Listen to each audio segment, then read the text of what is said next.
All right, welcome. I am here with a very special guest who we have been trying to get together for a long time now, Amy Berger. Let me tell you about her, and we're going to talk about so much good stuff. You guys hear me talk about keto all the time.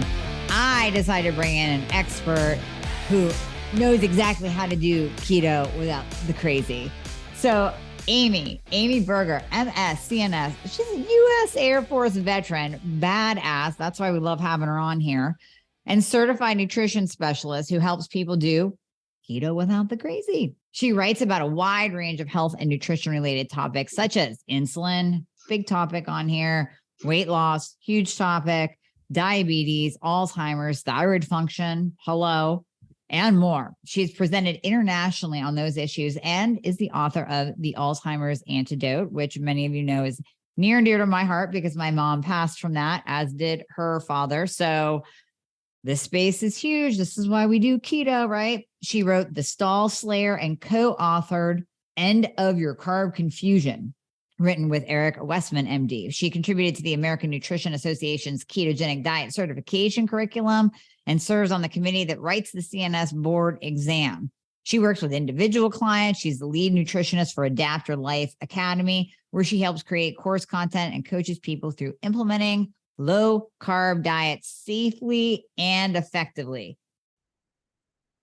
So this is going to be a game changer for you, and you can probably hear the excitement in my voice.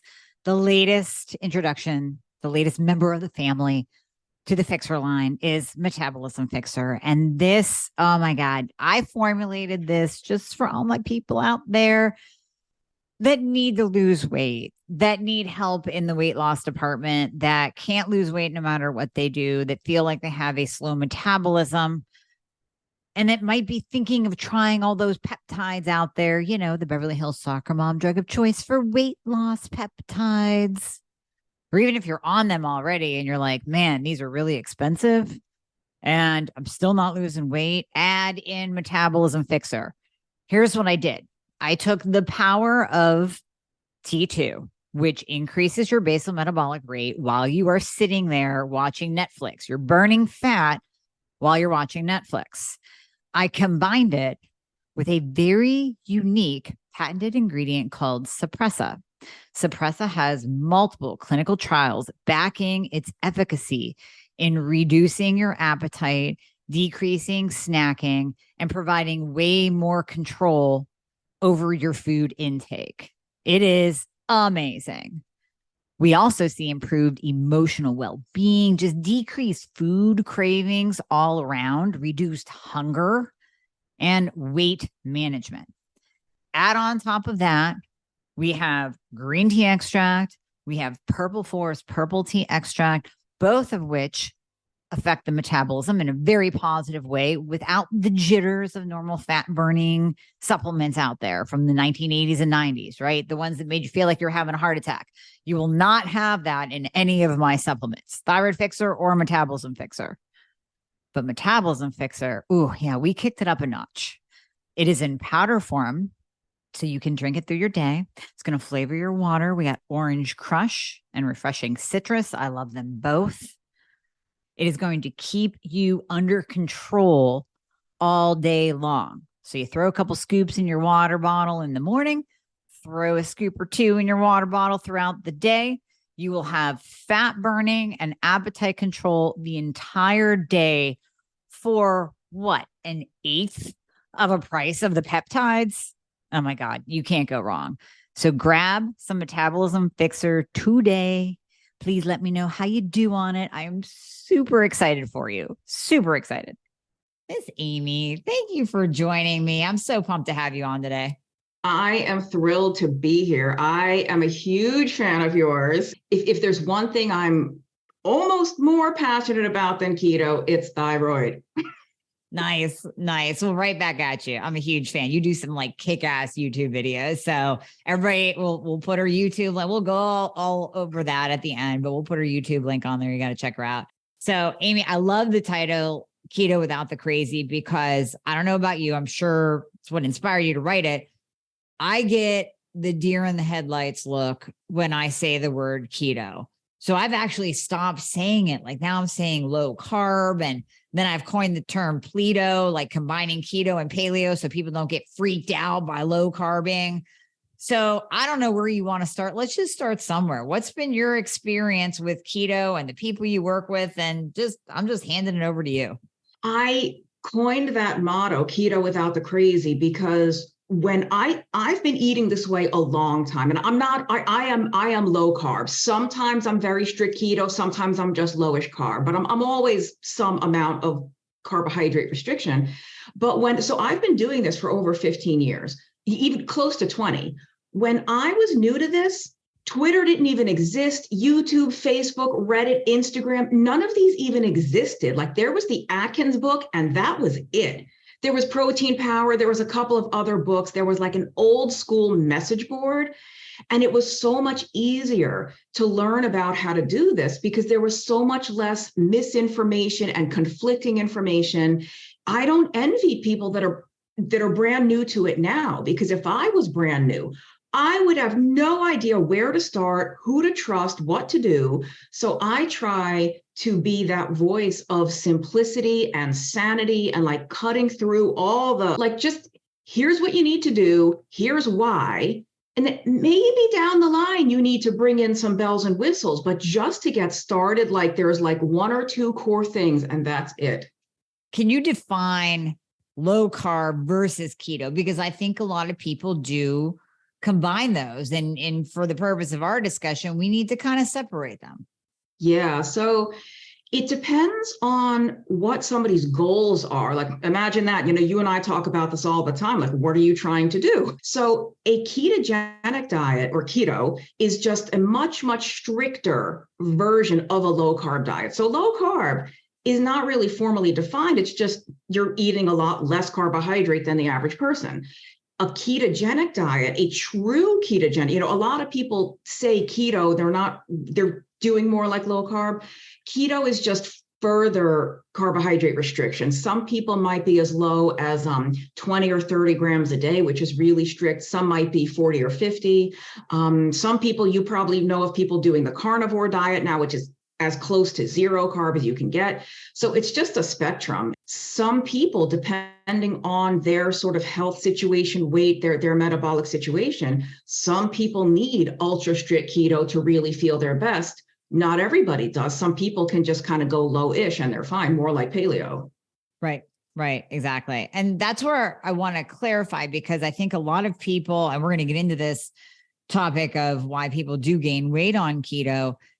I think too many people start a keto diet. And like you said, with all of the information that we're basically bombarded with these days, they go all in and they start eating all of the fat that is in sight.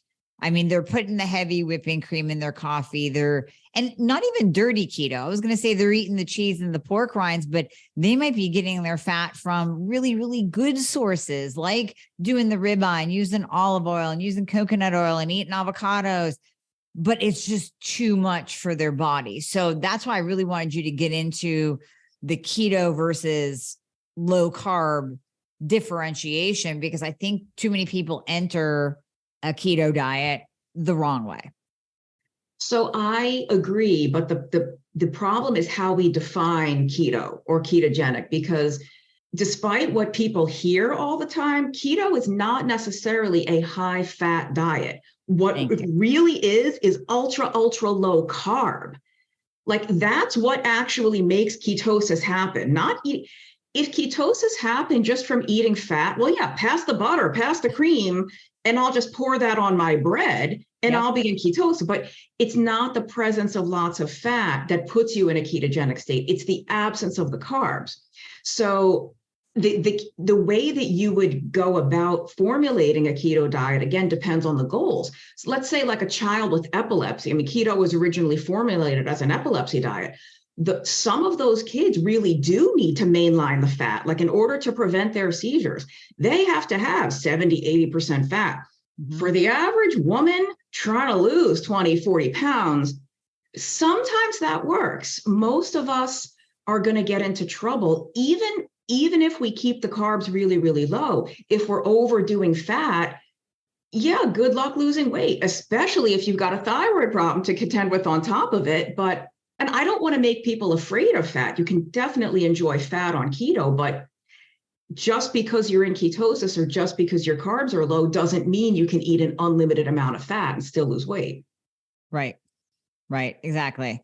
So what is your take on calories in, calories out? Because that's something we've been talking a lot about on the podcast this past week or two.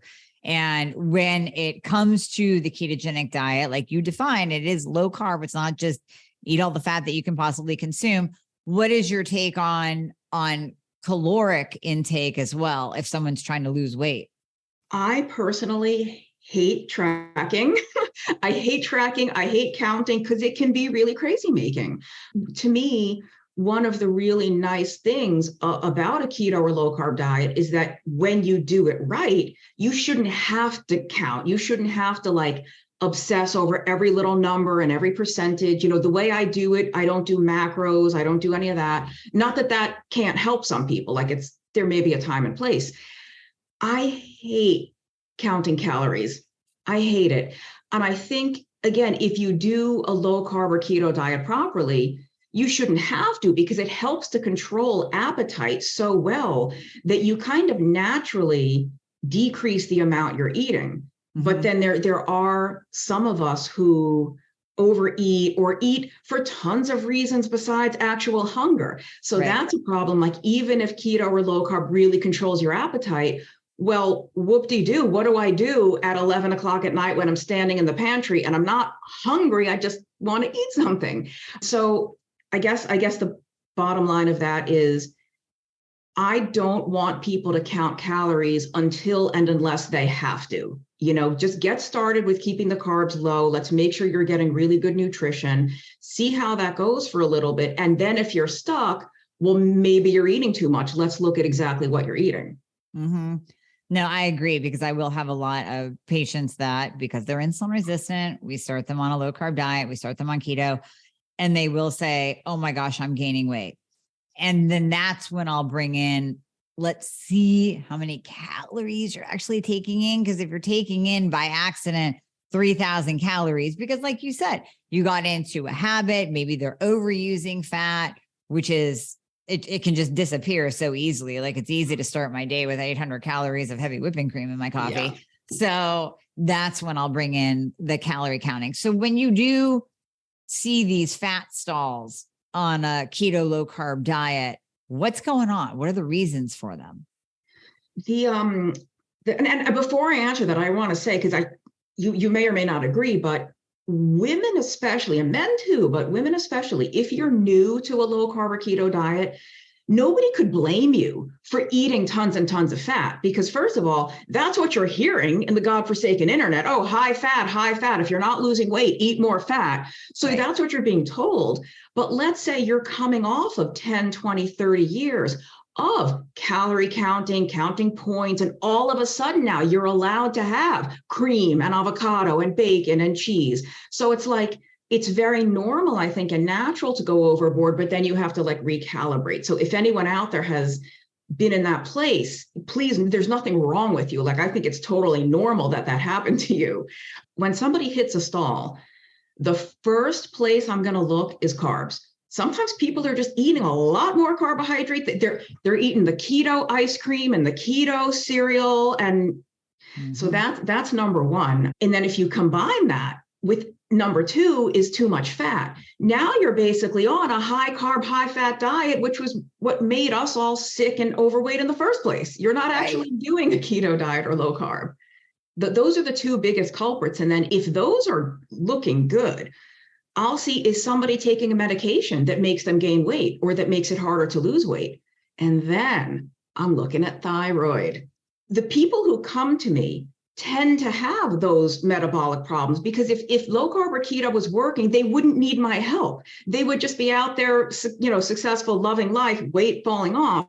Right. When they have problems, they're going to contact me. So I do see a lot of undiagnosed or improperly treated hypothyroidism. Oh yeah. Well, you and me both, sister. I mean, we see a lot of that.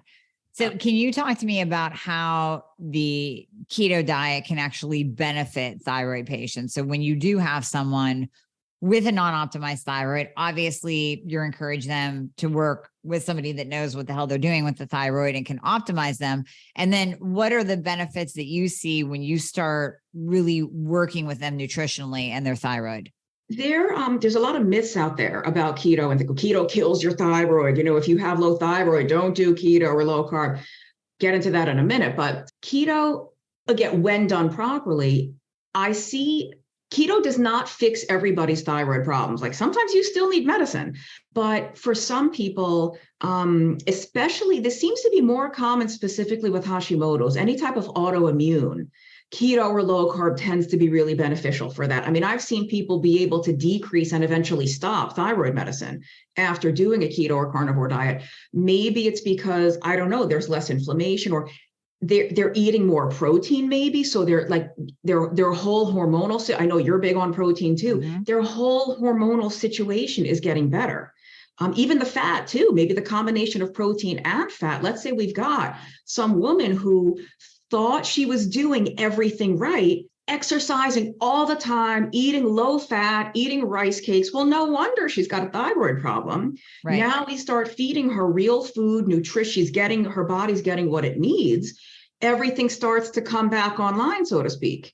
I mean, but it just doesn't work for everybody. People still, even like, I'll look at their blood work and look at, the glucose, the insulin, the triglycerides. This is clearly someone who's sticking to a low carb diet. This is a very healthy person, and their thyroid numbers are just still in the toilet. Right, exactly. And then we just have to get the thyroid online, and then everything will work beautifully together. Because 9 times out of 10 in my practice, I see insulin resistance paired up with the low thyroid function. So because the thyroid is off, it's having that effect on insulin regulation. Like you said, even if someone comes in and they're eating a beautiful, beautiful low carb diet and it's fantastic, like they're even getting in the protein, they're doing all the things, they still have that a little bit of insulin resistance because of the thyroid. So then you fix that. Now they're getting the bang for their buck for doing the low carb. They're getting rewarded for their efforts, because now that insulin will start to come down because of the way that they're eating. So it's almost like it just works beautifully together. And I agree with you. There's an anti-inflammatory effect, which then helps Hashimoto's, because autoimmune conditions are so inflammatory to the body that when we can just calm everything down, then naturally, if we can lower your antibodies by 100, even though that's not the be all end all, and we don't just look at antibodies, it's going to help because the destruction of your thyroid slows down.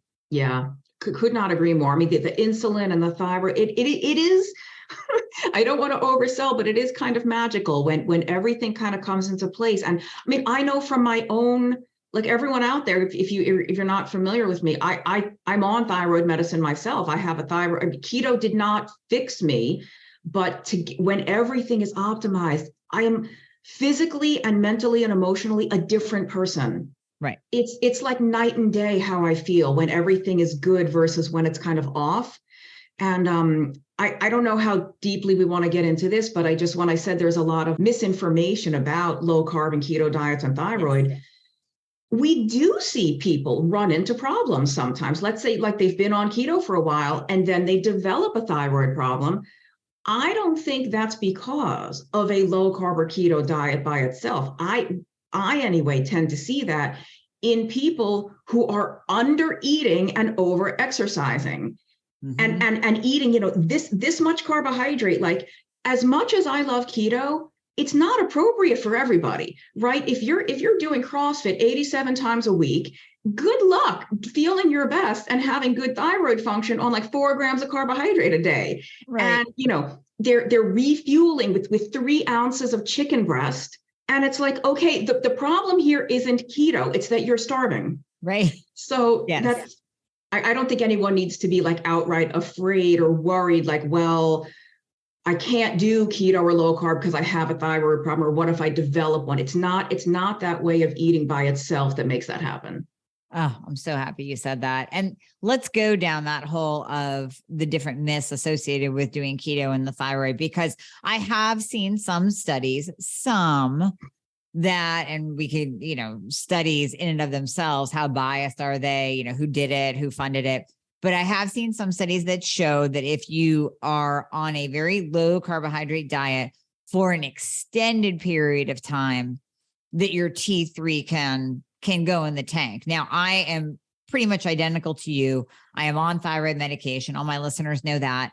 And I still practice a low carb diet because that is what works for my body. And I found that over the years that is what works for my body.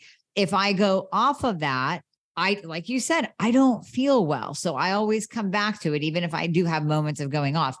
But what about the naysayers that say, oh, if you do keto, it's going to drop your T3?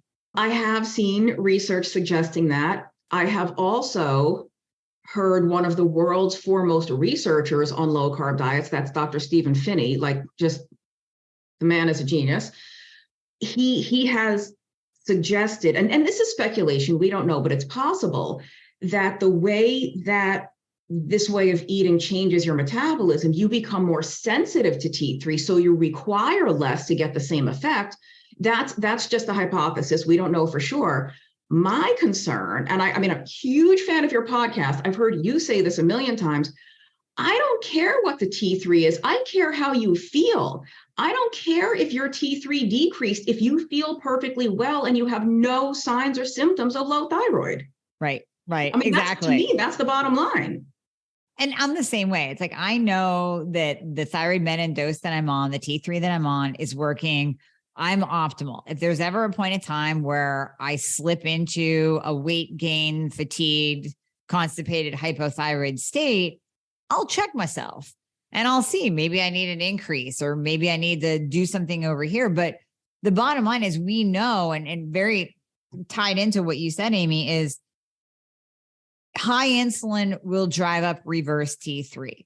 Reverse T3 is like the bouncer outside of the cell, blocking the T3 receptor, blocking the T3 medication hormone from attaching to the receptor site on the cell.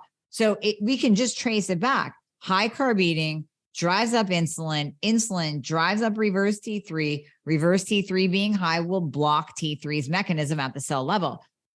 So how we connect low carb dieting to lower T3 levels, I don't know. I'm sure some researcher found it in one random study, but we have to look at the individual person and how they're responding and how they're feeling. Yeah. I think it happens. I wouldn't say it's common. It's not rare though, but again, we don't know why it happens. But if somebody is totally asymptomatic, is that even a problem? Why is T3 decreasing a problem if somebody feels perfectly fine? Yep, it's not. You're 100% right. It is not. And I've had a couple of patients even in the last month or so where same thing. I'll be looking at their T3 and you go, how you feel? They're like, I'm great. I'm awesome. I've lost the weight. I've kept it off. My energy's back. And I go, okay, well then that 2.8, we're just going to set aside right now. Because if it ain't broke, we're not going to fix it. Yeah. Yeah, exactly. So what are the biggest misconceptions? I kind of went in reverse because I really wanted to talk about the weight loss component because that's first and foremost on so many women's mind. But what are the misconceptions that people have? Why are people looking at me like a deer in the headlights when I say the word keto and low carb? Probably because of what I and my co-author, Dr. Westman, we call internet keto. There's the actual clinical, safe, normal, rational, low carb ketogenic diet. And then there's this, you have to have 80% fat. You have to put butter in your coffee and you have to fast, for this many hours or this many days. And you have to it has all these other parts, or even, how do I say, I'm a little bit different than a lot of other people who specialize in this, in that food quality and purity is kind of a secondary issue to me. Buy the best you can afford. If you can't afford $9 for a jar of mayonnaise, that's okay. Get the best you can, because what induces the metabolic and hormonal effects is the low carbohydrate intake. It's not because your food is organic or because your food is, grass finished. That's great. I've worked on small farms. If you have the money to buy that, great. But if you don't, don't let that become an impediment. Like people think you have to be a millionaire to do keto, or you have to like, it has to be your full-time job because you've got your app and your spreadsheet and your food scale. And like for the people that enjoy that, because there's like a lot of data geeks out there, that's fine, do it to your heart's content, but stop scaring other people into thinking that that's what this is. And then the other whole separate issue is the unfortunate medical professionals scaring people out of what could literally be a life-saving way to eat. Your doctor saying, oh, this is going to kill your kidneys. It's bad for your liver. It's bad for this. And it's a shame because there's just more and more research coming out every day about how phenomenally good keto is for diabetes, PCOS, fatty liver, migraines, gout, hypertension. I wrote a book about Alzheimer's disease, like Parkinson's disease, skin tags, eczema, all this stuff, autoimmune stuff, IBS, colitis, like the list is endless. And you've got doctors saying, oh, that's a fad, it's unsustainable, it's dangerous, and that makes my blood boil. Yeah. Yeah, no doubt. And a lot of fear comes from the medical profession, because I will have patients come to me and say, my doctor told me to not do this because XYZ. It'll raise my cholesterol. It will, whatever the excuse is. But again, if you go back to the studies, and I am going to bring in studies now, because when I was in school, I would save every article and every research paper on keto, and I put it in my little Mendeley folder, and I could open that up and read off keto and Alzheimer's, keto and type 2 diabetes, keto and obesity, keto and ADHD, keto and autism, keto and not one of them said anything negative. It was all the positive effects of keto on that particular medical condition. And it's like, how do you argue with science when you're actually seeing it research, whether it's a randomized control study, whether it's a case study? I wrote a case study with a colleague of mine on a patient that we did a VLCD, a very low carb diet, along with berberine. He reversed his diabetes. His A1C was a 13.9 and he was on insulin. And in 6 weeks, we got it to an 8.4 off insulin. In 6 months, we got it to a 5.4. You can't argue with that. And there is no other way that has that kind of result. You give somebody insulin, they don't get better. That doesn't make diabetes better. Right. There is no other approach that is as effective as this. Not even bariatric surgery, which works for maybe 6 months, and then, wait till you start regaining. Oh yeah.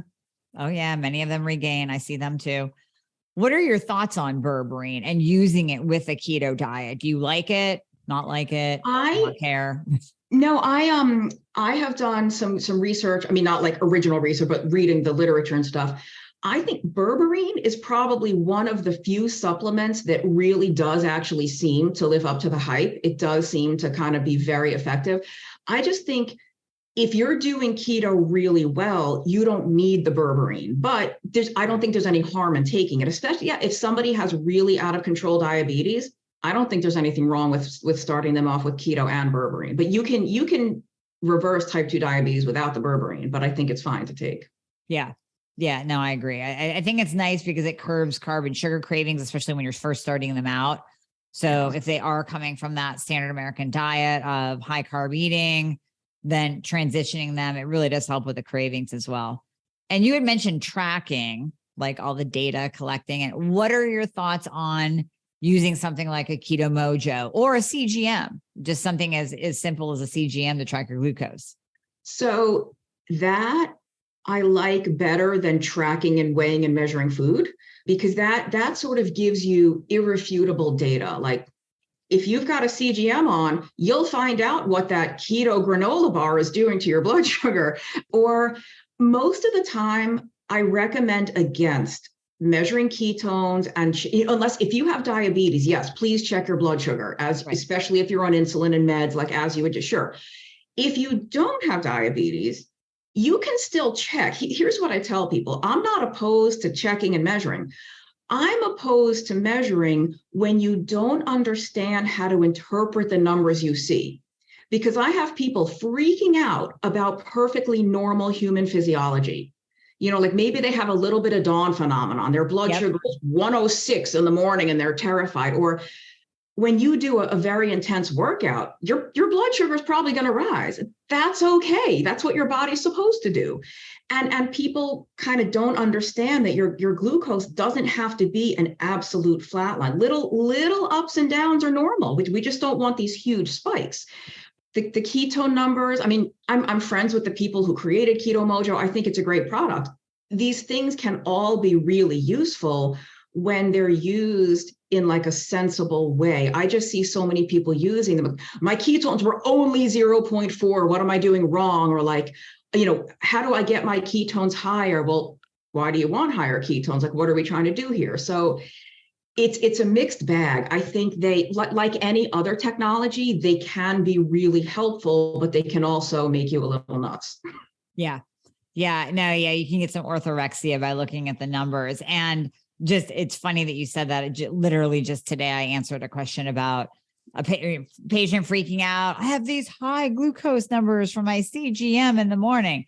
And I said the very same thing. I'm like, well, could be the dawn phenomenon, or it could just be that the CGMs in and of themselves have a margin of error. Yeah. So I wore one. I mean, we do things just for shits and giggles and for our own data collection. Yeah. So I wore one for a month. The first 2 weeks, I was always running higher. I'm like, why am I yellow? Like, why am I 137, 128? Like, that's not me. And I wasn't gaining weight. I didn't feel whatever. It just didn't match up. Then I took a break, put the other one on. Now I'm 106, 95, 85. And I'm like, wait a minute. It doesn't make sense. It was a week difference. I lived the same way those 2 weeks versus these 2 weeks, and totally different numbers. Totally different. Yeah, that's a problem right there too. Again, I don't normally recommend this stuff, but I think the best use of this technology can be to troubleshoot. Let's say like you're really stuck or something's not working. Well, let's really get some numbers and see where we are. And then for the people that have a really hard time sticking to low carb or keto or whatever the plan is they're doing, those numbers can kind of be the reality check that person needs. Like you can't deny that. I feel like that's a good motivator for some people. Definitely. Now you had touched on, and it's funny that you did, because one of the biggest spikes that I had was with a quote unquote keto cereal. So you had touched on all of those keto products out there. And I think it's important to mention, because just like when you're going gluten-free, you don't want to just replace everything in your cabinet with the gluten-free version at the grocery store. Keto, I would even go so far to say as pretty much anything you find at your local grocery store with the word keto on it, you should probably avoid. I agree, like 99%, like steak is keto, but you don't see the word keto on it. Exactly. A fatty pork chop is keto, but it's a blessing and a curse, because the fact that those products exist go to show how popular this has become. This stuff didn't exist 15 years ago. 15 years ago, you couldn't even buy riced cauliflower like you can, or you couldn't buy pre-made zucchini noodles. It's crazy. That's available everywhere now. There are some people who can use those types of keto newfangled products and do perfectly well. But there's a lot of us who can't. And so we have to know, hey, just because that guy over there can eat the keto brownies and the keto ice cream and be thin and happy doesn't mean it's going to work for me. If somebody wants to use those as an occasional treat, that's fine. But yeah, just because it's keto doesn't mean it's going to work for you if you have it every day. And for the bingers out there, the compulsive overeaters, if you are going to polish off a whole sleeve of regular cookies, you're going to polish off the whole sleeve of keto cookies too. So we have to be really careful about that keto stuff. Again, it works for some people, but if somebody's doing keto and they're not getting where they want to go, that's some of the first stuff that should be out of the food rotation. Yes. And you're right. I mean, it's great as a crutch in the beginning. I mean, but if you can control yourself, but I think too many people lean on that. And then that takes us back to something you said earlier about you're eating way more carbohydrates than you think you are. So if you're loading up on all the keto products, you're probably taking in the equivalent to a normal high carb, normal standard American diet. So I'm just saying, Yeah, you probably pretty much. And people don't realize. That's why Dr. Westman, he's like one of the OGs in the keto field, a researcher from Duke University. His method has always been counting total carbs. He doesn't subtract all those sugar alcohols and the fiber. So your keto ice cream all of a sudden has 30 grams of carbohydrate for half a cup, just like the regular stuff. Yes. Yes, I agree 1,000,000%. And even when I'm guiding my patients and I give them maybe kind of I give them a macro to stay under. So based on their level of insulin resistance and how, deep into low carb we have to go and where they came from and all that. But I always say total, not net. Yeah. They go, what? Not net carbs? No, not net carbs. Because if you go by net carbs, you're going to be taking in 200 grams of carbohydrates. Yeah. Yeah, exactly. I think if you're going to subtract carbs from anything, let it be the naturally occurring fiber in something like broccoli and zucchini and like almonds. Don't let it be the xylitol and the mannitol and the inulin or whatever, like in these other products. Right. Exactly. So before I let you go, I want to talk about something that we didn't even discuss beforehand. So I'm going to put you on the spot, name. But when I was researching keto, I found multiple studies that showed, this is for my men out there, that it actually increased testosterone levels by a pretty significant amount. And I want to say it was Thomas DeLauer, I'm not positive, who commented on this particular study and said, there's nothing else besides TRT and maybe a couple supplements that boost testosterone that will naturally boost a man's testosterone by this many points. It was something like, I want to say 117 points per deciliter, which, taking a man from a 400 to a 517, that's a big jump to do naturally. Yeah. Oh, I'm not surprised. I mean, I know in part of my career, I don't just see clients and stuff. I do a lot of freelance writing in health and nutrition, mostly about low carb, insulin, all that stuff. And keto is very good for erectile function, maybe because of the testosterone, but also because it's so good for cardiovascular function. Erectile dysfunction is a cardiovascular problem. It's a blood vessel problem. Mm-hmm. And it's an insulin resistance problem because of the way that insulin damages the blood vessels. Yep. So, but also, yeah, and you know far more about this than I do, the effect of insulin on sex hormone binding globulin. So right. When you correct the insulin, of course, the testosterone level is going to get better. Right. Exactly. Yeah. Exactly. Well, I mean, that's something that guys report that sometimes. I work more with women. I do work with men sometimes, but they don't talk to me about this. They'll mention to their doctor, doc, like my sex life is better. Like I didn't expect that from keto, but yeah, it's that is a real thing. Like that's not in just some guy's head. That's a real thing. No, absolutely. Absolutely. I didn't know if you had seen that study. I know you and I pretty much work mainly with women, but we do have our guys too. And whenever I see the guys come into my practice, they're always low testosterone because if they have a thyroid problem, if they're eating like shit, they're going to have low testosterone. So when we clean up both ends, literally and figuratively, we clean them up and get their thyroid working. And then we actually get their diet on track and implement a low carb diet if necessary. Then everything starts working together. Beautiful symphony. Do you see a lot of guys with low thyroid? Because for me, it's almost always women. I mean, I've seen maybe one guy with low thyroid. I mean, I know it's so much more rare among men, but I guess because you specialize more in that, so you probably see it more. It's still very limited. I mean, there's only a handful of guys every year that I'll see that get hit with the low thyroid function, and the low testosterone comes right alongside it.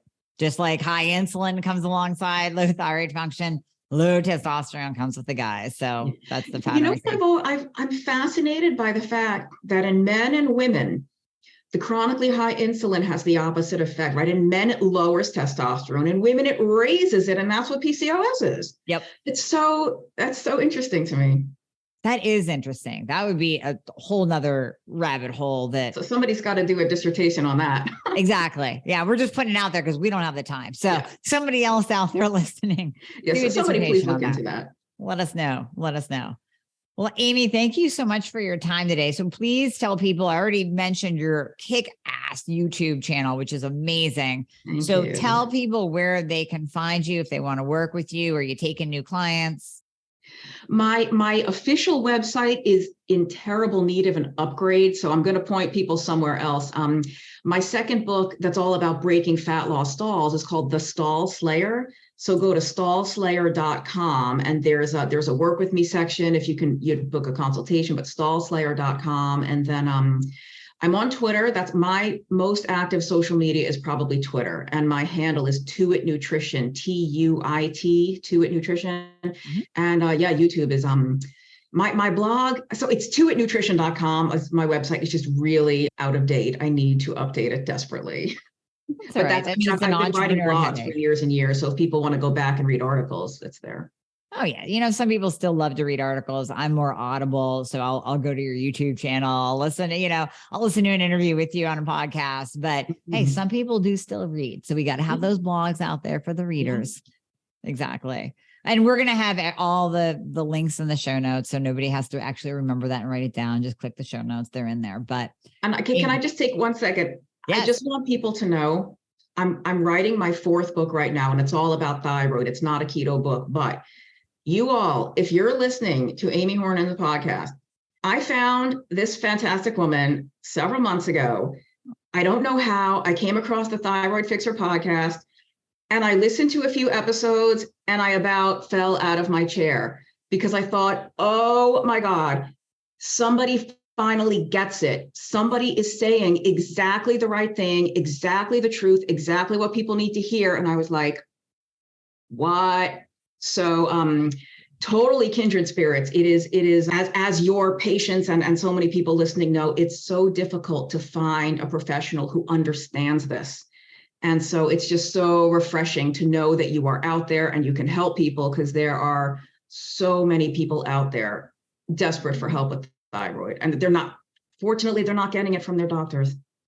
No, they're not. Thank you so much for saying that. I did not pay her to say that. She said that on her own. No, no, thank you so much. That means a ton, because I'm a huge fan of yours as well. Just, you're out there speaking the truth like I am. So we kind of got the same attitude, same vibe. So I love it. Love it. Thank you so much, Amy, for being on. I greatly appreciate it. Thank you.